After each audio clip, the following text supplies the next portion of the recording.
We're just going to unveil the magic of sonic branding. Let's please put our hands together to welcome Rajeev Raja, founder and Soundsmith Brandmusiq, as he takes us through the challenges of creating the iconic Mastercard sonic brand. Brandmusiq, a global sonic branding company based in Mumbai, India, is an audio and sonic branding agency that specializes in creating signature sounds and music logos for brands, as we all know.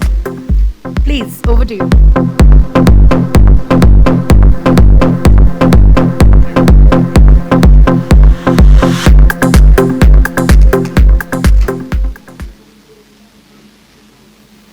Hi, everybody.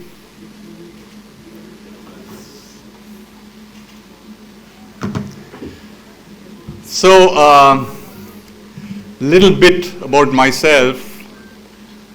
I am a musician. This is the instrument I play. It's a flute.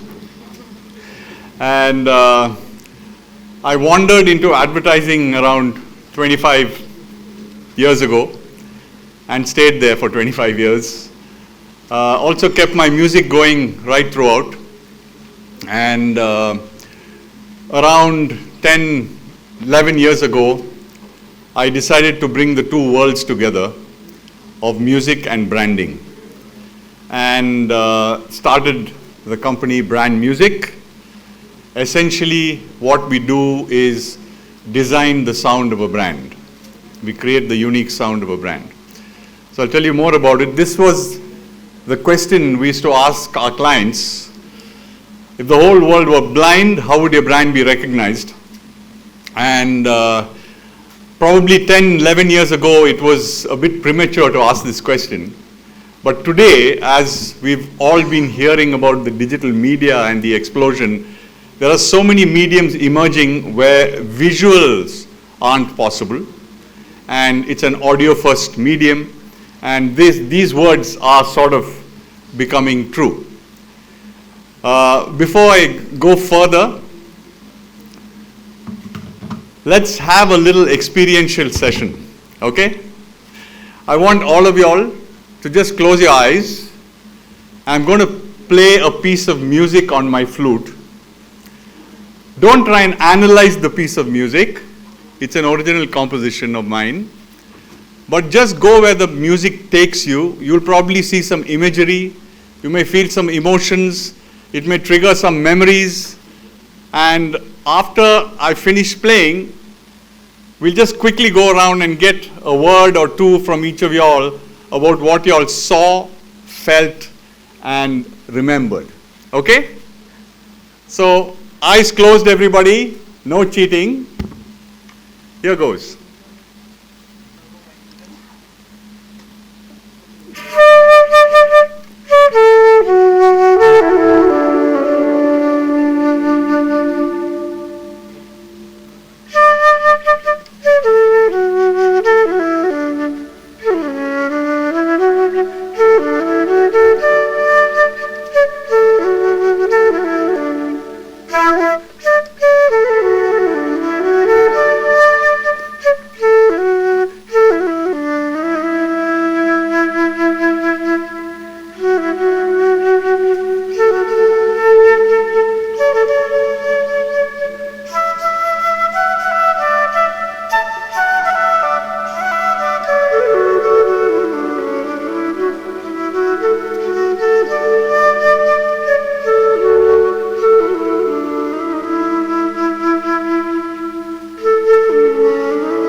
Okay, you can open your eyes.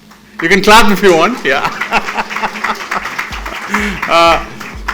So does anybody want to start? One word of an image you saw or a scenery or an emotion you felt? Oh, she saw her mother. Wow, lovely. Anybody else? Sunrise. Sunrise, okay. Morning in a village, lovely. I saw the Rangoli outside my house. Rangoli outside your house, woo, okay. Anybody else? There's no right or wrong answer, anything. I'm sure each of you all must have seen something, yeah. Waterfall, lovely. Okay, I think you get the general idea, right? It's amazing wherever in the world we've played this piece of music, not just to an Indian audience, everybody gets nature. That's the first thing people see. They see sunrise, they see waterfalls, butterflies, children playing, also lots of memories about visiting the ancestral home. A lot of people say Malgudi days, right? Now, a Russian gentleman went back to the mountains in Georgia and saw waterfalls, butterflies, etc. This tells us one very important fact, that there is a certain universality in the way music is responded to. And this particular scale or rag that I used is a very famous South Indian rag. And the reason everybody is seeing a very similar kind of imagery and feeling a very similar kind of emotion is by design and not by accident. So this particular rag is called Hamsadvani. It's a very famous rag in South India, and it's normally an invocation to Lord Ganesha. It's auspicious, it's the beginning of things. It is a morning raga, right? Now why does this rag evoke this kind of imagery or feeling? It's because it uses only 5 notes in the raga. It is called a pentatonic scale, right? So it uses only these 5 notes.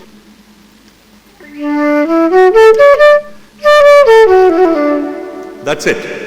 And this is a composition of mine called Peace, right? Now let's go a little further into this rag. If I took the first 3 notes of this rag and I just changed one note, you'll get a different feeling. For example, none of you all could have seen night when you heard the original piece of music. Impossible. Now let's see if we can change that a little bit. Okay? So the first 3 notes of the original raga I played. Now I change only the 3rd note.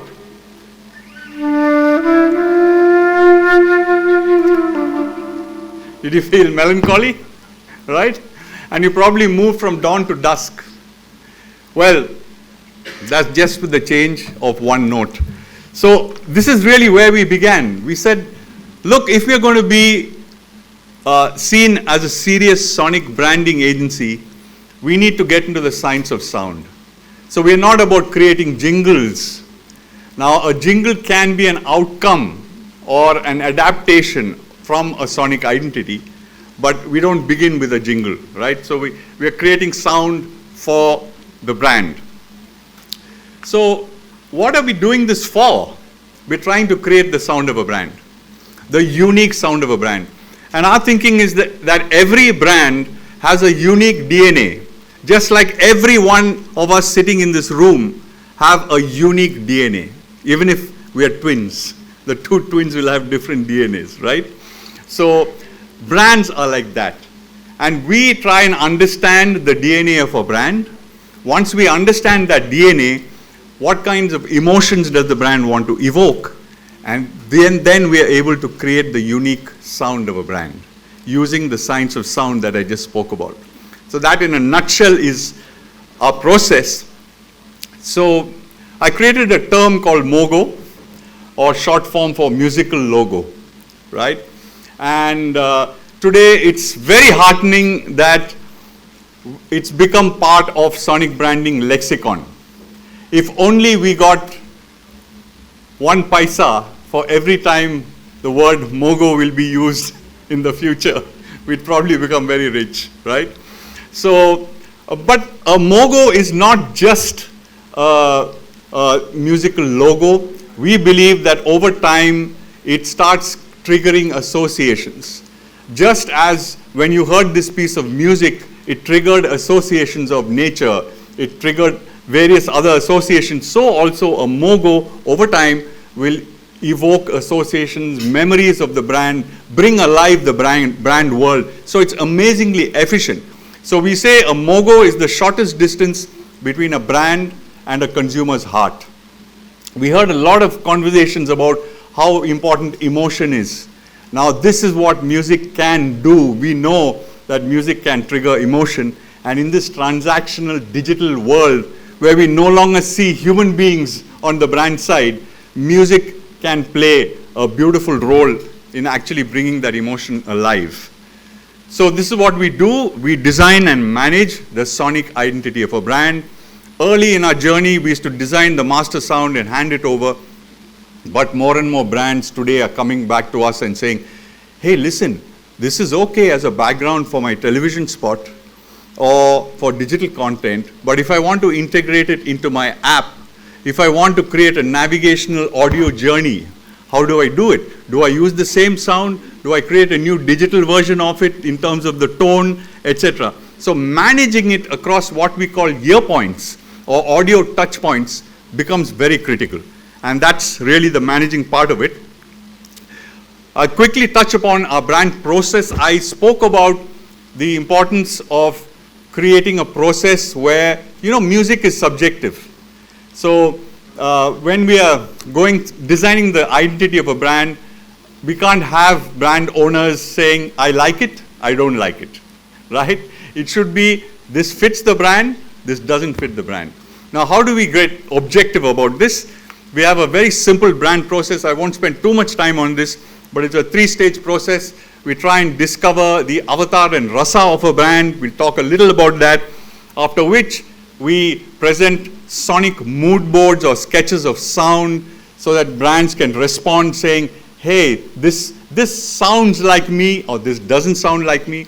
And finally, we create a mogoscape, which is like a 90-second master composition for the brand, and within which there is embedded a mogo or musical logo. What do we do in the avatar session? We use Carl Jung's archetypes, and he said that human beings can be divided into 12 character types.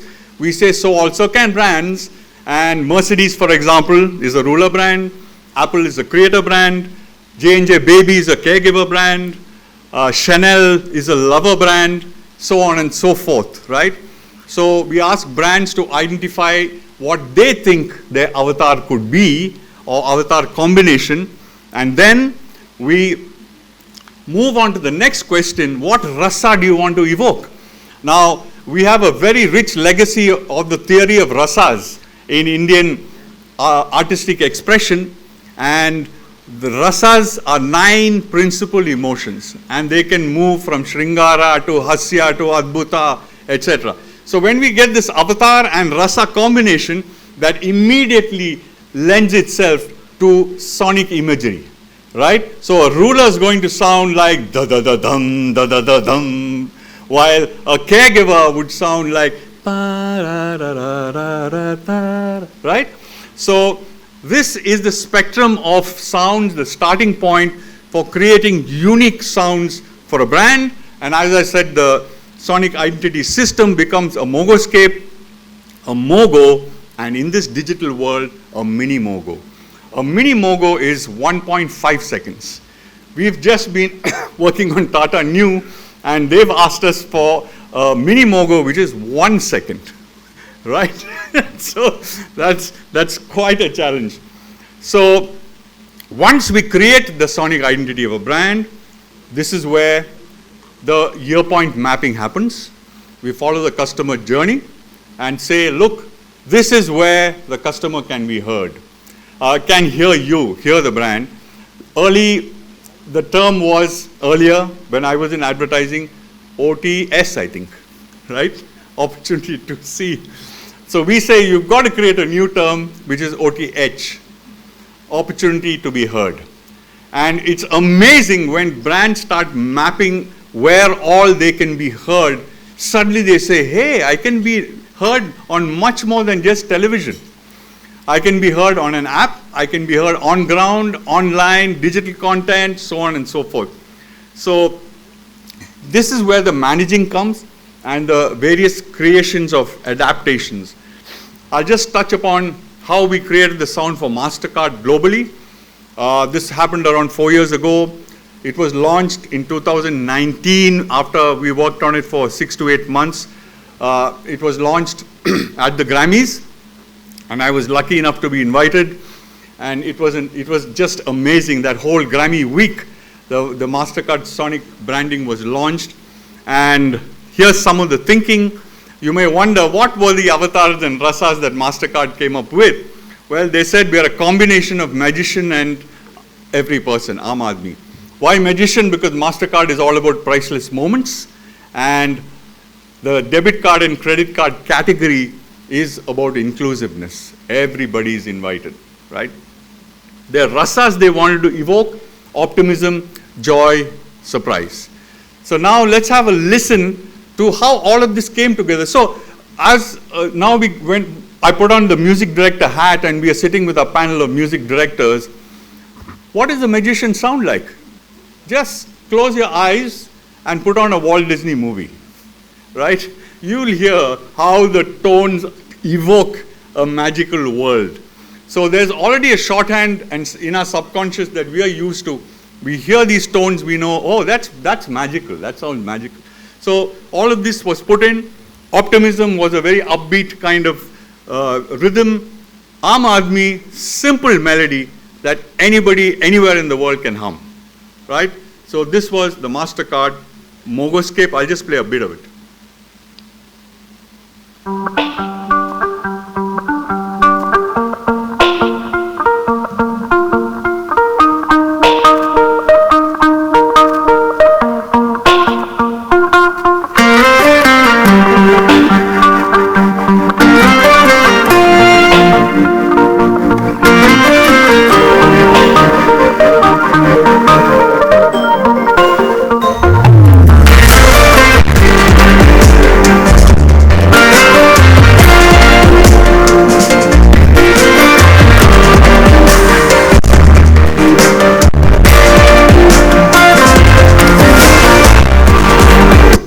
Now let's listen to the Mogo.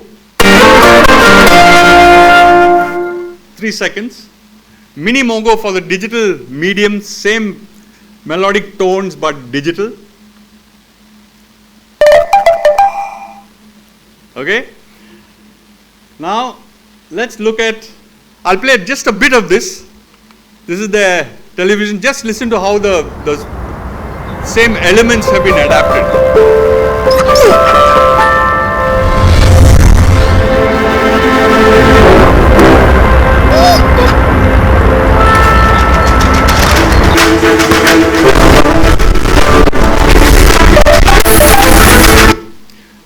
It's a pretty long one, but now it was recreated for the television. We created versions for different parts of the world with the same melodic motif. Middle East, Latin America,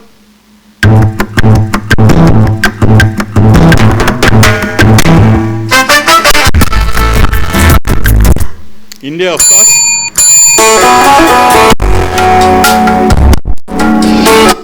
Okay, so the bell is off. We created emotional versions, EDM. Let's have a listen to football.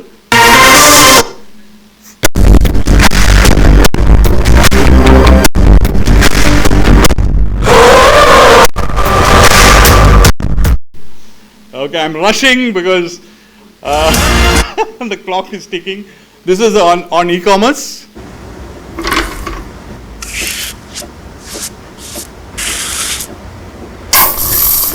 Smart speaker. Order red acrylic paint. Your order has been placed. Mini Mogo.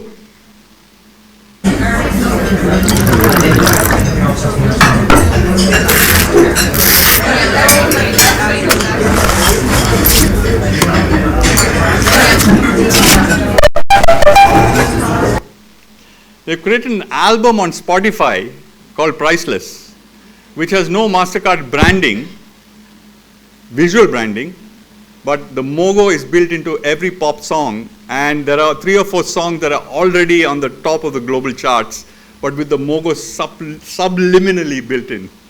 Right? So that's really it. And here's some of our work.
Thank you.